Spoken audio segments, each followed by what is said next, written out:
The giant Roman party town is completely submerged in water with perfectly preserved ruins.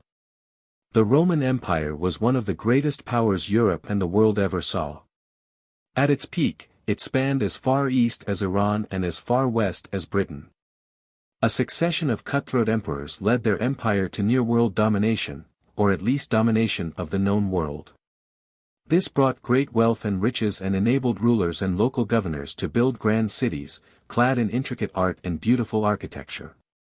Yet this was thousands of years ago, and while much of what the Romans created remains, some, like that in Baiae, has been completely lost to the sea, though the hardiest of travelers can still visit its perfectly preserved ruins.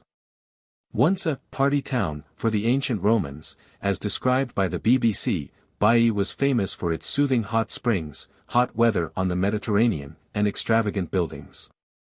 Emperors Julius Caesar and Nero both had luxury villas built in the city where they could holiday, and Hadrian, who conquered much of northern England and built the famous Hadrian's Wall, died in the city in 138 AD.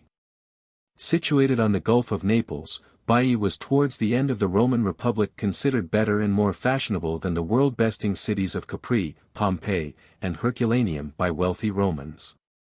Most notorious of all, Baiae was renowned for its hedonistic gatherings, which saw rumors of corruption and scandal blanket the city. Ancient documents show that the prominent socialist Clodia was condemned by the defense at the trial of Marcus Aelius Rufus for living as a harlot in Rome and at the crowded resort of Baiae. Clodia, the court heard, indulged in parties and long drinking sessions. Literature written by Roman authors, like Sextus Propertius, described Baiae as a den of licentiousness and vice, and by the 1st century, the term, Baiae and vice, was widely attached to the city. Unfortunately for the Romans, the good times were not to last. Baiae was built on top of the Campi Flegrei, a supervolcano close to Naples. Over time, volcanic activity created a process known as bradyseism, in which the ground level has slowly sunk between 4 and 6 meters. It has brought much of the city underwater, with vast swathes of public facilities, statues, and former residences submerged.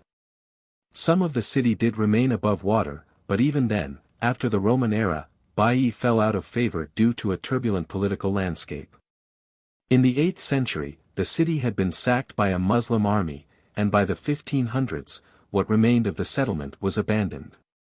Water levels only rose after its inhabitants left, sending the city even further into the water. Today, the ancient remains can be visited in one of the world's few archaeological parks.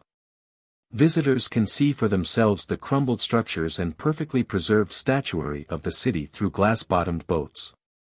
There's also the chance to go snorkeling, and even scuba diving, and get up close and personal with much of what the city has to offer. I sincerely appreciate your patronage and support.